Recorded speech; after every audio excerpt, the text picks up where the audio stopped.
Good morning everyone, welcome back to my channel Tina ব্লগে তোমাদের সবাইকে স্বাগত জানিয়ে আর একটা নতুন দিন নতুন একটা ব্লগ নিয়ে চলে এসেছি। সকালবেলা আজকে ঘুম থেকে উঠে করে নিয়েছি একটু ওয়ার্কআউট। অনেকদিন বাদে একটু ইচ্ছা হলো, তাই যেদিন মন চাই সেদিন করি, নাহলে করি না, এটাই হচ্ছে মেন ব্যাপার। তো যাই হোক, এখন চলে এসেছি রান্নাঘরে ফ্রেশ হয়ে। আর যেহেতু মাথায় তেল দিয়েছি তাই দেখতেই পাচ্ছ চুলের অবস্থা একদমই মানে কেমন একটা চিপকু টাইপস লাগছে। তো যাই হোক, আজকে অনেক কাজ আছে, এক কথায় বলতে পারো মানে সারাদিনই খাটাখাটি। তো গ্যাস আমি ফোন করে দিয়েছি, চলে আসবে, দুপুরের দিকে আসবে বললো। আর তাছাড়া এখন এখানে বসিয়েছি হচ্ছে আমার জন্য একটু চা। হ্যাঁ, চা বা কফি এখনো পর্যন্ত ঠিক নেই, যেটা মন চাবে সেটাই, সবে দুধ গরম বসলাম। তো যাই হোক, সকালটা আজকে আমার এরকমভাবেই শুরু হচ্ছে। আর জল গরম করতে বসাবো, তার কারণ জামা কাপড় যেহেতু অনেকগুলো কাচার আছে, তো একটু উষ্ণ গরম জলে দিলে না ওগুলো ভালোভাবে পরিষ্কার হবে। ঠিক আছে, সকাল থেকে রোদ আজকে মোটামুটি উঠেছে, খুব ভালো সেটা বলবো না, মোটামুটি। তো যাই হোক, মানে বুঝতে পারছো আমার মুখের উপর রোদটা পড়ছে, তো সেটা দেখে যাই হোক চলো, আশা করছি আজকের ভিডিওটা তোমাদের ভালো লাগবে, কন্টিনিউ করি চলো। তাই যে গরমা গরম চা কিন্তু আমার রেডি, চার সাথে আছে হচ্ছে দুটো বিস্কুট। চা বানিয়ে এসে কম্বলের মধ্যে বসে খেয়ে নিলাম। ঠিক আছে, মানে বেডে বসে টি খেলাম, বেড টি হয়ে গেল খাওয়া। তো এবার এখন এগুলো ভাজ করে নিই। ঠান্ডা বেশ ভালোই, একেবারে যে ঠান্ডা কম তা কিন্তু না, বেশ ভালোই ঠান্ডা লাগছে। তো এগুলো আর কি ভাজভুজ করে রাখি, তারপর আস্তে আস্তে এক এক করে নিজের কাজও শুরু করি, কারণ এভাবে কম্বলের মধ্যে ঢুকে বসে থাকলে আর দেখতে হবে না। তাই যে প্লাস্টিক নিয়ে চলে আসলাম। এখন এই ফুলগুলোকে আর কি ফেলতে হবে, শুকিয়ে গেছে। আর তার থেকেও বড় কথা, মানে আর এক দুদিন রাখতাম, কিন্তু এগুলো ঝরে ঝরে চারিদিকে পড়ছে। আর রাত্রেবেলা মানে দিনের বেলা তো যেমন তেমন, কিন্তু রাত্রেবেলা যখন ঝরে পড়ছে না, তখন একটুখানি একটা ফুল পড়ছে তাতেই বড় করে আওয়াজ হচ্ছে। আর একা আছি মানে বুঝতেই পারছো, একটু তো মানে ভয় লাগেই। তো সেইটার জন্যই এবারটাকে রাখা যাবে না। ঠিক আছে, কালকে সারা রাত আমাকে ভয় দেখিয়েছে।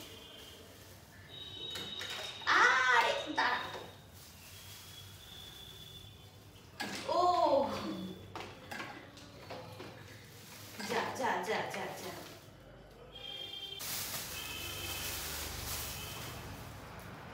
পুরো এখানটা একদম ফুলে ফুল হয়ে গেল।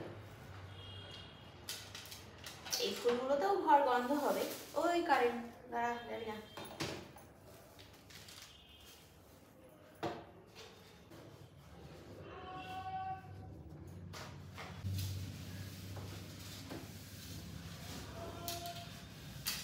পিছনে যেমন ফুল পড়েছে সেরকম ময়লাও পড়েছে, দেখো হাত দিয়ে বুঝেছি আমার হাতের ছাপ বসে গেছে। কি অবস্থা, মানে রাস্তার ধারে ঘর হলে যেটা হয়, পুরো একদম ধুলোই ধুলো।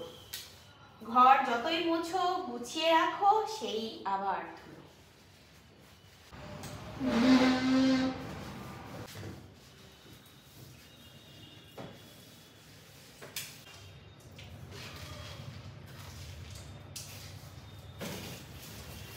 তো সবকিছু পরিষ্কার পরিচ্ছন্ন করে এখন চলে আসলাম রান্নাঘরে, রান্না বসিয়ে দিয়েছি। আর একটু ফুটুক জলটা, তারপরে দেবো। আজকে একদম হালকা পাতলা খাবার দাবার, মানে কি বলতো, মানে খুব আজকে ইচ্ছা করছে যে ভাত আর হালকা করে একদম পাতলা করে মুসুরির ডাল।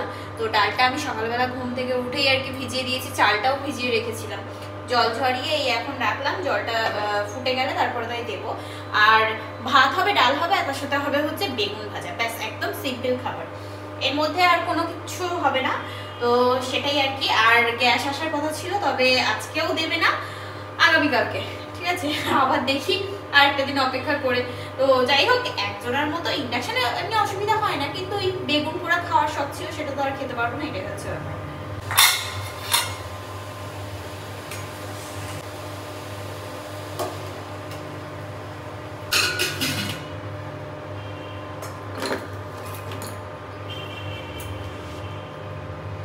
জামা কাপড় ভিজাতে গিয়ে দেখলাম যে ঘরে আর কি সার্ফ ফুরিয়ে গেছে।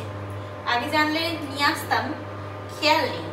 যদি বাপিকেও জিজ্ঞাসা করতাম তাহলেও জানা যেত, কারণ বাপি থাকাকালীন তখন আর কি কাচাকুচি হয়েছে, মানে বাপি জামা কাপড় কেচেছে, তার আগে আমি একবার কেচেছিলাম, ব্যাস, তারপরে তো আর কাচা হয়নি। বাবা বেগুনটা ঠান্ডা হয়েছে গো ফ্রিজের মধ্যে। ভালো বেগুনি কিনেছি দেখে দেখে, ঠিক আছে? একদম পোকাও নেই, সেরকম দানাও নেই। হাফটা রান্না করবো, হাফটা রেখে দেবো, কারণ এতটা অসম্ভব।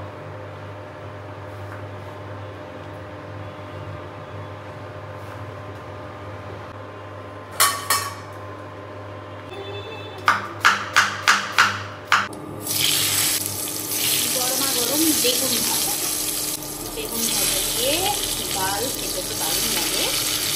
অনেকগুলোই হয়েছে, যেহেতু বেগুনটাও অনেকটা বড় ছিল, তো হাফ মানে অনেকটাই পিস হয়ে গেছে, বুঝেছো? মানে আমার দুবেলা হয়ে যাবে, খুব ভালো হবে। এখানে আমি ভাতটাকে 1 ফুট দিয়ে বন্ধ করে রেখেছি, ভিতরে ভিতরে হয়ে যাবে। ডালটাকে এখানে সিদ্ধ করে রেখে দিয়েছি, আর পেঁয়াজ কেটে নিয়েছি। ডাল সিদ্ধ করার সময় লঙ্কা দিয়ে দিয়েছিলাম, লঙ্কা আর লবণ। রান্না কমপ্লিট করে চলে আসলাম এখন আর কাচাকুচি করতে। এই জামা কাপড়গুলো কেচে নিয়ে তারপরে তাই একবারে স্নান করে নেবো, ব্যাস হয়ে যাবে। গরম জল করে ভিজিয়ে রেখেছিলাম 2 বালতিতে। এগুলো আর কি একটু সাদা জামা কাপড় আছে, তো ওর মধ্যে দিলে যদি রং উঠে কালার লেগে যায় তো তখন মুশকিল হয়ে যাবে, তো ওই জন্য এগুলোকে আলাদা দিয়েছিলাম।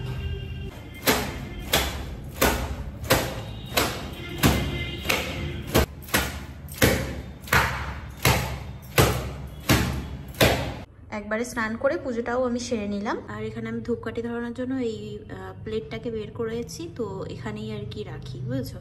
ওই ধূপের এইগুলো যেন বাইরে না পড়ে, ওই জন্যই। তো এটাই হচ্ছে আমার মেনু, ডাল ভাত, আর তার সাথে আছে হচ্ছে বেগুন ভাজা। এই যে আমি আর কি স্নান করে পুজো করে এসে এখানে বসে পড়লাম এখন খাওয়া দাওয়া করতে। পিছনে জামা কাপড়গুলো দেখছে, এগুলো ধোয়া কাচা, তো ওগুলো ভাঁজ করতে হবে। ব্যালকনিতে ছিল, নিয়ে আসলাম। আর আজকের যে কাঁচা জামা কাপড়গুলো সেগুলো ব্যালকনিতে মেলে দিয়ে এসেছি। আজকে রোদ ভালোই উঠেছে, একবারে ওর বদনাম করব না, ভালোই রোদ উঠেছে। তো মানে ব্যালকনি দিয়ে যা রোদ আসছে আশা করছি শুকিয়ে যাবে। যাই হোক, এখন আর কি দুপুরের খাওয়াটা তো আজকে দারুণ হবে আমার। খেতে বসার আগে ভাতটা একটু গরম করে নিলাম, ব্যাস। কারণ শীতকালের বেলা বুঝতেই পারছো, রান্না করে রেখে দিলে ব্যাস একদম ঠান্ডা জল হয়ে যাবে। দুপুরে খাওয়া দাওয়ার পরে একটু আর কি শুয়েছিলাম, ঘুমাইনি। তবে আজকে মানে দারুণ ঠান্ডা, তো ঘরের মধ্যে ব্যাপক ঠান্ডা লাগছে। বাইরে বেরোলে জানি না কেমন ঠান্ডা। তো বাইরে বেরোলে কেন বলছি, তার কারণ আমার একটু যেতে হবে, মানে বেরোতে হবে। যেহেতু আগামীকাল বৃহস্পতিবার, তো ঠাকুরের জন্য ফুল, বেলপাতা, তুলসী পাতা এগুলো আনতে হবে। আর মানে খুব ইচ্ছা করছে পায়েস খেতে, কেন জানি না। তো ঘরে দুধ আছে, ঠিক আছে, এবার চাল আর এদিকে লাগবে হচ্ছে কাজু কিশমিশ, তো সেগুলো আনতে হবে। তো সেই কারণে আর কি বেরোতে তো হবে। আমার ঘরে আর কি আতপ চাল বা কাজু কিশমিশ নেই, তো ভাবছি যে বসে আছি যখন যাই বাজারটাও করে আসি, আর এদিকে ঠাকুরের ফুলটা তো আনতে যেতেই হতো আমাকে, তো যাই। কিন্তু ঘরের মধ্যে এত ঠান্ডা লাগছে, বাইরে একদমই যেতে ইচ্ছা করছে না। তবুও কিছু করার নেই। বাপি থাকলে এদিক দিয়ে সুবিধা, যে বাপি ডিউটি যেত, তো আর কি আসার সময় আমার জন্য ঠাকুরের ফুল বা ফল বললে নিয়ে একবারে নিয়ে আসতো। তো এখন তো আর সেটা হচ্ছে না, না? তো এটাই হচ্ছে ব্যাপার। যাই হোক, চলো রেডি হই, পরে কথা বলছি, ঠিক আছে? কিন্তু বেরোতে ইচ্ছা করছে না কম্বল থেকে।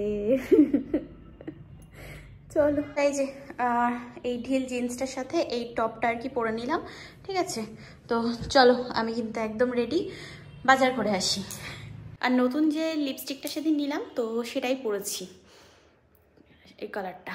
তো কেমন লাগছে, পরে বেরোয়নি তো, তাই মনে হচ্ছে না কেমন কেমন। 2-1 দিন পরলে আবার ঠিক হয়ে যাবে। চলো যাওয়া যাক। তো ধরে আমি চলে আসলাম, এই তো এখন যাবো একটা দোকানে। তা হয়ে গেছে জিনিস নেওয়া, এবার আর কি হাঁটতে হাঁটতে যাচ্ছি বাজারের দিকে। ফুল টুল নেবো, তারপরে তাই বাড়ি যাবো। একটা ফুল নিলাম, গোলাপ ফুল দেখলাম এখানে, তো গোলাপ ফুল নিয়ে নিচ্ছি। চলো, টোটো ধরে নিলাম, বেরিয়ে পড়লাম আবার। তা চলে আসলাম বাড়ি, এই তো সব কিছু বাজার হাট করে, ঠিক আছে? দেখাচ্ছি কি কি এনেছি। যেহেতু ঠাকুরের জিনিস, তো ঠাকুর ঘরেই রেখে দিই। আমি গোলাপ ফুল কিনে নিয়ে আসলাম, এগুলো আমি রাখবো, তাই এমনি আটকে দেয়নি। মিষ্টি নিয়ে আসলাম, আর এখানে আছে হচ্ছে আতপ চাল, গোবিন্দভোগ আতপ চাল, আর এখানে কাজু কিশমিশ।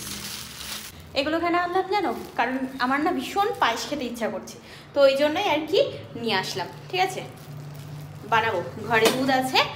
এবার দেখি, এখন বানালে বানাবো, নাহলে পরে বানাবো সকালে। ঘরে অতটাও ঠান্ডা নেই, কিন্তু বাইরে বেশ ঠান্ডা। দুপুরে বাসন টাসন মেজে আর কি এখানে রেখে দিয়েছিলাম, তো সেভাবেই আছে। এগুলো আর তোলা হয়নি, বুঝেছো? ওই দাঁড়া, ফুলদানিতে রাখতে হবে ফুলটা আগে, নষ্ট হয়ে যাবে। না, এমনি শীতকালে ফুল নষ্ট হয় না, থাকে বেশ। রজনীগন্ধার স্টিকগুলো ছিল না, যার কারণে গোলাপ নিয়ে আসলাম।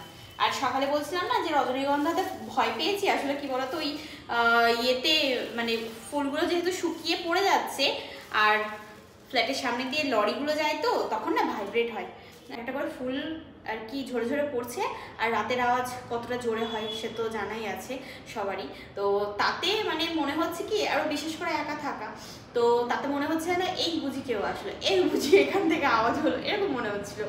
যাই হোক, এই যে গোলাপ নিয়ে চলে আসলাম। এখানে আছে হচ্ছে 10টা গোলাপ, ঠিক আছে? তো এগুলো রেখে দেবো জলের মধ্যে।